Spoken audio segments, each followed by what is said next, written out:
This is Jay Teaches Reading for All, Lesson 24, introducing the letter Y.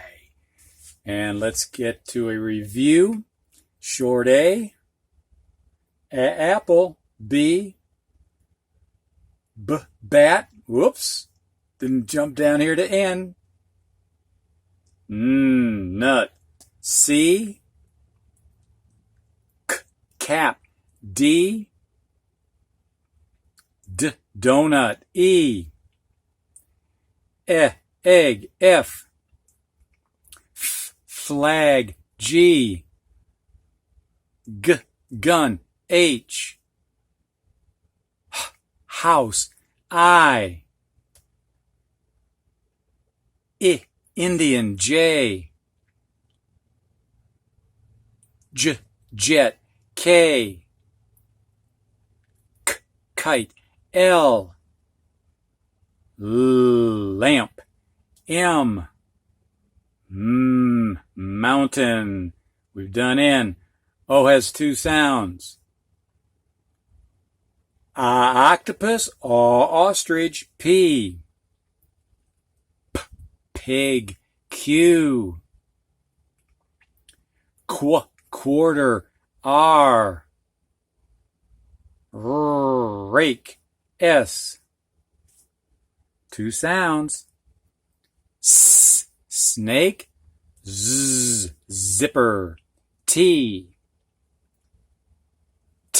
top. U,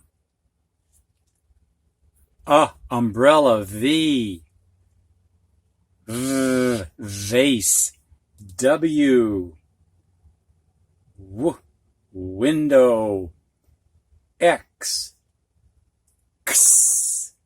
axe. And we're going to get to the Y soon. First, we're going to have a review of the words and the true and false in the last two lessons.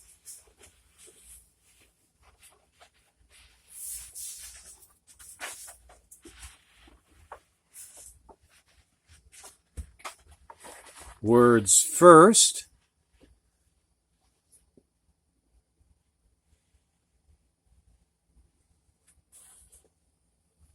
All right, students, first word. Will.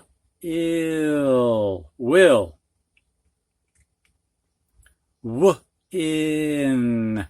Win. Ick. Wick. Ig. Wig.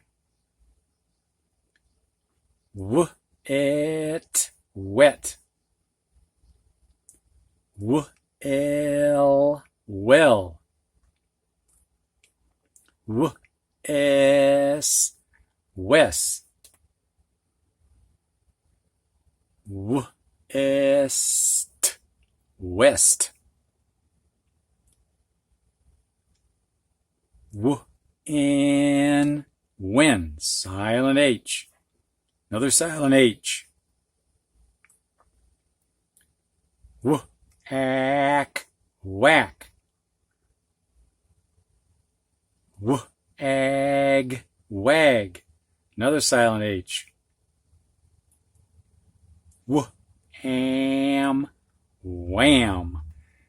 All right, teachers, if you think the students need some more practice on some or all of these words, press pause.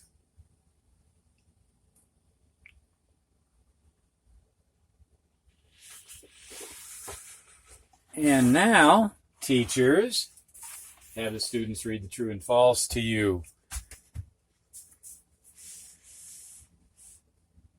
I'll get all four on there. Press pause.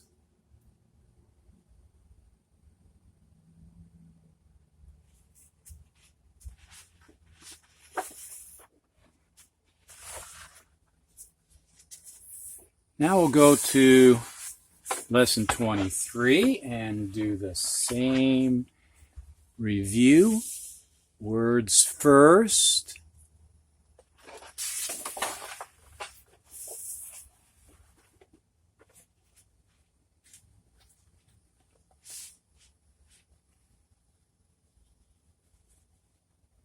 think I've got everything on there. First word. Axe. Second one. Axe. Wax. Axe. Sax. Axe. Fax. Axe. Max. Axe. Tax. Ix. Mix. Ix. Fix. Ix. Six. Ox. Ox. Ox. Fox. Rex. Rex. X. Hex. X. Lex.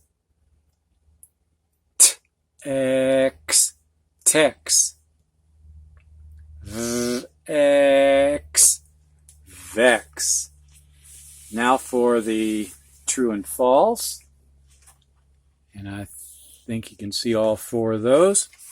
Well, before we do that, just in case, teachers, you'd like to have the students practice some more, press pause on that one.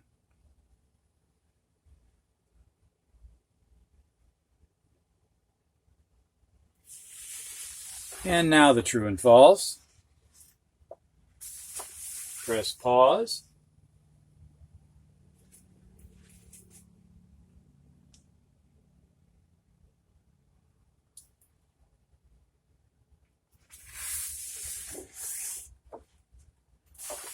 And we go to our lesson of the day, which is lesson 24, and the letter Y, which the sound we're going to use is the Y sound in yo-yo. We're not going to use the vowel sound of Y, which we're going to find out is going to be I, like short I in Indian, or it could be long I, like in ice cream.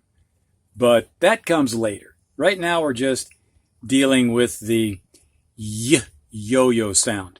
For those teachers that are doing the printing, have the students do a Y in the top part. If you've got the 3 lines, it makes life easier. In the top section, have them do a Y and then make a straight line down. The lowercase or small y is done a little bit differently. It's done, well, at the beginning, it's done in the lower section, if you've got the 3 lines, making the Y, but this time you just continue that second line straight down to the left. Okay, have the students say the Y sound after each practice until you're sure they know the sound. Press pause.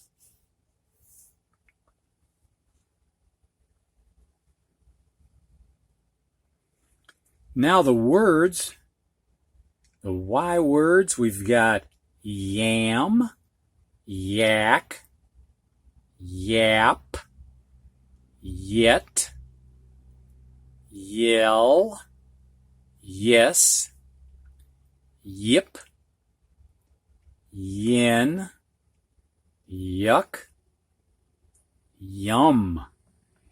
And perhaps some explaining.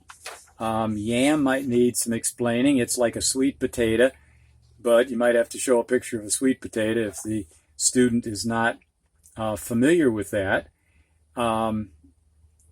Yak is kind of a slang expression for talking without really saying anything important.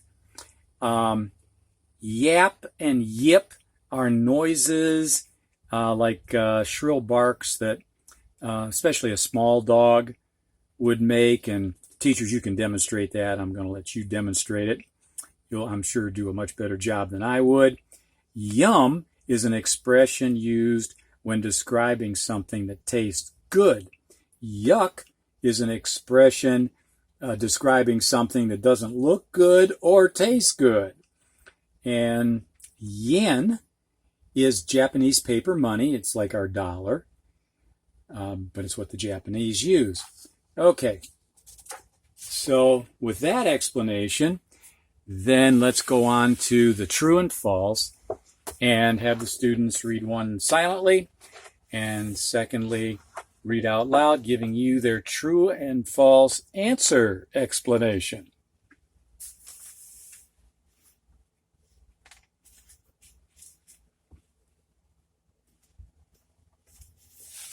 Okay, my answers for the true and false. Number one, a box can yip, yap, and yell. That's false. Boxes are not living creatures, like they're not a dog. They're not people, so false. Number two, a pig is a hog, but a yam is not a yak. Now, the wording would be difficult for a younger student. A pig is a hog, that's definitely true, because pig and hog can be used interchangeably. But a yam, which is like a sweet potato, is not a yak. And I forgot to mention what a yak is when I was giving explanations. And I did mention it, but I didn't mention the second definition of it. It's an Asian ox. It can mean like talk about nothing important, but it also is an animal, an Asian ox. It's real hairy, very unusual looking creature. Teachers, you might want to show a picture that you get online of a yak. So I apologize for skipping over that. And because the student may not be familiar with that, in fact, any age student may not be familiar with that, and because of the wording, they might put false. But actually, it is a true. Number three, Bev can yell at a bell and bang a bell as well. Yes, she can. She can yell at a bell. She can bang a bell. It's possible. So it could be true, but it's so way out there that she would be yelling at a bell that the student would have to have, a pretty vivid imagination. They could legitimately put false for that. Number four, a mutt can yap, Tex can gag a mutt. Here again, this is going to be difficult for a young student because, number one, a mutt is a slang expression for a dog. They may not know that, probably don't know that. And so this part is true. This part, Tex can gag a mutt, that's another phrase that's pretty far out there. I mean, he could do it. I guess you could stuff a dog's mouth with something and wrap its snout so that it would be gagged. I would say most students are going to put false because this part is just way out. So that's the true and false. Now our next lesson is the last letter of the alphabet, and it's lesson 25. Now we have 26 letters in the alphabet. Why is lesson 25 the last lesson? It's because Mr. J in lesson 1 did 2 letters, the A and the N. And why did he do that? Because he wanted to brag that in his very first lesson, students are able to read 3 new words, and nan. So I wanted bragging rights, but it threw off the numbers for the 26 letters of the alphabet. The last letter, of course, is Z, zipper, and if you happen to have a young student who just loves to do the ABC song, the ABC song ends with Z is as funny was. It makes the funny sound of a bee buzzing. Zzz. So we'll be buzzing into lesson 25 soon. See you there.